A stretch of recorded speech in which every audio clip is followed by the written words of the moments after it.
देखो ये चैप्टर हमने पढ़ा सेक्टर्स ऑफ इंडियन इकोनॉमी। ठीक, इसमें हमने क्या क्या पढ़ा था। इसमें हम सबसे पहले डिवाइड करते हैं अपनी इंडियन इकोनॉमी को एक्टिविटीज़ के बेस पे। ठीक है, एक्टिविटीज़ कौन कौन सी थी, एक्टिविटीज़ के बेस पे कौन कौन से थे। सबसे पहले प्राइमरी हमने पढ़ा, फिर हमने पढ़ा सेकेंडरी, फिर हमने पढ़ा टर्शरी। ठीक, जो प्राइमरी था हम इसको एग्रीकल्चर सेक्टर ही बोल सकते हैं।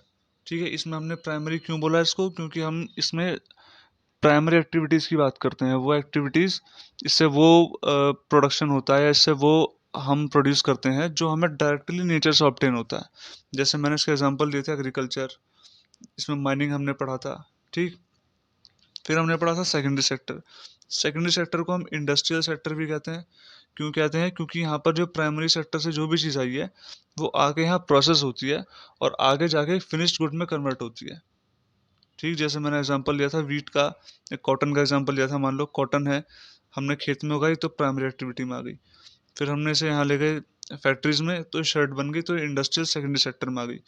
और फिर हमने पढ़ा टर्शियरी सेक्टर। टर्शियरी सेक्टर कौन सा था, जिसमें सर्विस सेक्टर भी कहते हैं हम जिसको। सर्विस सेक्टर क्यों कहते हैं, क्योंकि इसमें कुछ प्रोड्यूस नहीं होता, इसमें जो ऑलरेडी प्रोड्यूस है उसको सर्विस दी जाती है। ठीक, जैसे ट्रांसपोर्टेशन हो गया, जैसे टेलीकॉम सेक्टर हो गया। ठीक, जैसे कॉल सेंटर्स होते हैं, ये सब सर्विस सेक्टर का पार्ट हो गया। जैसे बैंक्स होते हैं, इंश्योरेंस कंपनीज होती हैं, सब सर्विस सेक्टर में आ जाते हैं। ठीक है, आगे देखते हैं कि कौन सा सेक्टर हमारी इंडियन इकोनॉमी में सबसे ज़्यादा कंट्रीब्यूट करता है या कितना कंट्रीब्यूट करता है। देखो, इसमें क्या था कि इसमें हमने इंपॉर्टेंस वाइज देखा। सबसे पहले प्राइमरी, फिर सेकेंडरी और फिर टर्शरी। हर टाइम हर जो सेक्टर है उसकी जो इम्पोर्टेंस है वो बढ़ती और घटती रही।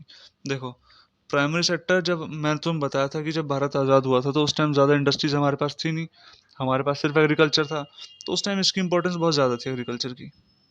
ठीक है, फिर धीरे धीरे क्या हुआ, इंडस्ट्री सेटअप होने लगी, फैक्ट्रीज लगने लगी, तो फिर इसकी इंपॉर्टेंस ज़्यादा बढ़ गई, लोग इसमें ज़्यादा एम्प्लॉयमेंट पाने लगे। फिर धीरे धीरे हुआ क्या, जब भारत के पास थोड़ा सा पैसा आया तो भारत अब सर्विस सेक्टर में ज़्यादा जाने लगा। ठीक, जैसे मैंने तुम्हें बताया था एग्जांपल इसका जो हमने पढ़ा था कि schools, hospitals, railway stations, defence, ये सब बढ़ने लगता है। तो सेम केस हुआ भारत के साथ।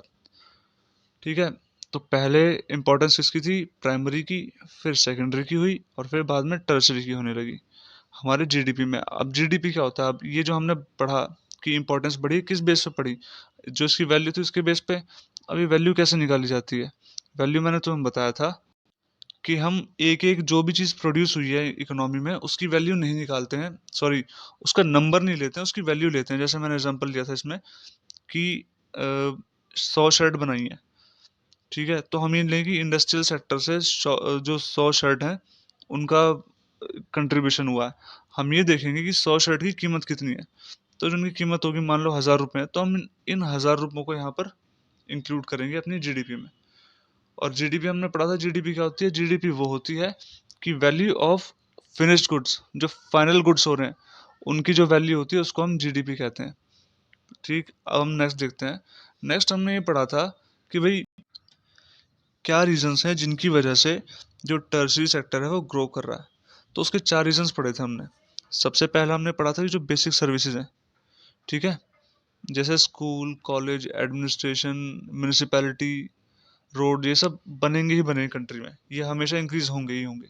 ठीक है, सेकंड हमने पढ़ा था कि प्राइमरी और जो सेकेंडरी सेक्टर है जब वो ग्रो करेगा तो टर्शरी सेक्टर अपने आप ही ग्रो करेगा। क्यों, क्योंकि मैंने बताया था कि अगर प्राइमरी में प्रोडक्शन इंक्रीज होता है तो सेकेंडरी में ज़्यादा प्रोडक्शन होगा। फिर भाई कॉटन ज़्यादा इंक्रीज होगा तो शर्ट ज़्यादा बनेंगी, शर्ट ज़्यादा बनेंगी तो ज़्यादा उन्हें ट्रांसपोर्टेशन चाहिए होगा। अब ट्रांसपोर्टेशन किस में आता है, टर्शरी सेक्टर में।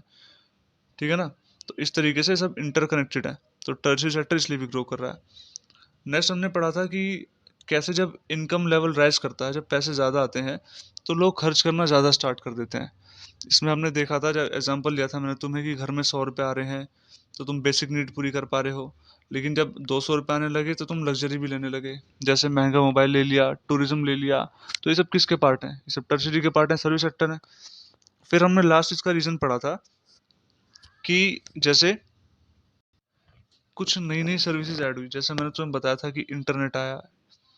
ठीक है, साथ में जैसे ये जो हम यूज़ करते हैं अमेज़ॉन, फ्लिपकार्ट, ये सब की नई सर्विस हैं। पहले नहीं थी। तो इस वजह से टर्शियरी सेक्टर जो है ज़्यादा ग्रो करता है। फिर हम बात करने लगे एम्प्लॉयमेंट की। मैंने तुम्हें इसमें बताया था कि मोर देन 50% लोग जो हैं वो प्राइमरी में एम्प्लॉयड है, प्राइमरी सेक्टर में काम कर रहे हैं, ठीक है। लेकिन वो जीडीपी में कंट्रीब्यूट कितना करते हैं? अराउंड 25%। लेकिन सेकेंडरी प्लस टर्शियरी सेक्टर में जो लोग हैं वो जीडीपी में कंट्रीब्यूट करते हैं कितना? 75%। लेकिन उसमें 50% से भी कम लोग एम्प्लॉयड हैं। तो इसका मतलब हमें यहाँ से ये पता चला था कि जो प्राइमरी सेक्टर है, मेनली जो एग्रीकल्चर है, उसमें ज़्यादा लोग काम कर रहे हैं जितनों की ज़रूरत नहीं है, मतलब ज़रूरत से ज़्यादा लोग उसमें एम्प्लॉयड हैं। आउटपुट सेम आ रहा है लेकिन लोग उतने ही ज़्यादा जा रहे हैं। तो इससे हमें पता चला अनएम्प्लॉयमेंट के बारे में। कौन सी? डिसगाइज अनएम्प्लॉयमेंट के बारे में। कि पहले एक बार अनएम्प्लॉयड जान लेते हैं। अनएम्प्लॉयमेंट भी पढ़ा था हमने। अनएम्प्लॉयमेंट का मतलब क्या था? कि कोई बंदा विलिंग है काम करने के, प्लस क्वालिफिकेशन है उसके पास, पर उसको जॉब नहीं मिल रही है, ठीक है ना। इसको हमने बोला क्या? अनएम्प्लॉयड। फिर हमने पढ़ा डिसगाइज अनएम्प्लॉयमेंट। डिसगाइज अनएम्प्लॉयमेंट में क्या था कि 10 लोग एक जगह काम कर रहे हैं, फिर वहीं आके 12 लोग करने लगते हैं उसी खेत में, ठीक है। आउटपुट सेम रहा, अब भी 100 यूनिट आ रही हैं और अब भी 100 यूनिट आ रही हैं। तो जो प्लस के जो दो हुए ना एक्स्ट्रा, इन दो लोगों को हम बोलेंगे डिसगाइज अनएम्प्लॉयड है।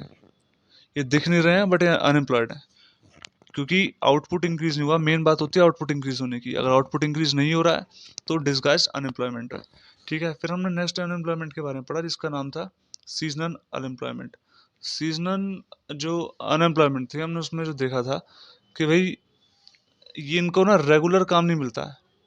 आज काम मिल रहा है, गारंटी नहीं कल काम मिलेगा।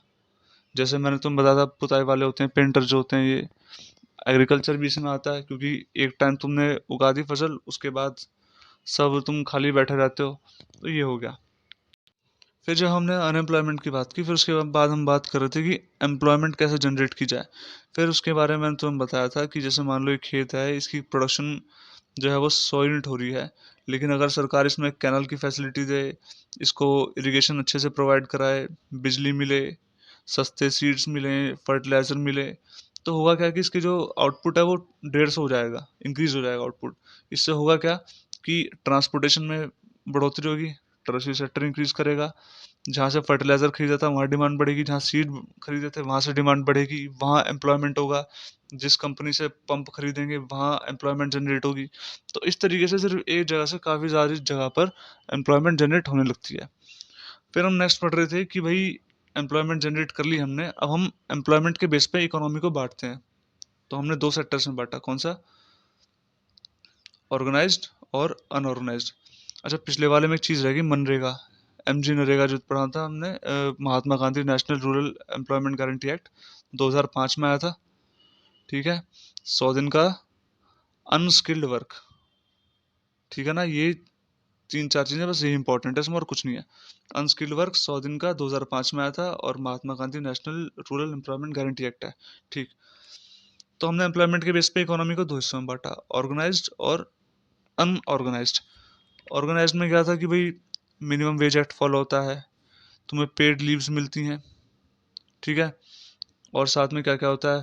तो मेडिकल फैसिलिटीज़ होती है, जॉब की सिक्योरिटी होती है। यहाँ पर इन सब जैसा कुछ नहीं होता। यहाँ पर जाओगे तो पैसे मिलेंगे, छुट्टी है तो पैसे नहीं मिलेंगे, श्योरिटी कुछ नहीं है, ठीक। तो ये था ऑर्गेनाइज्ड और अनऑर्गेनाइज्ड सेक्टर। फिर इसमें हमने पढ़ा था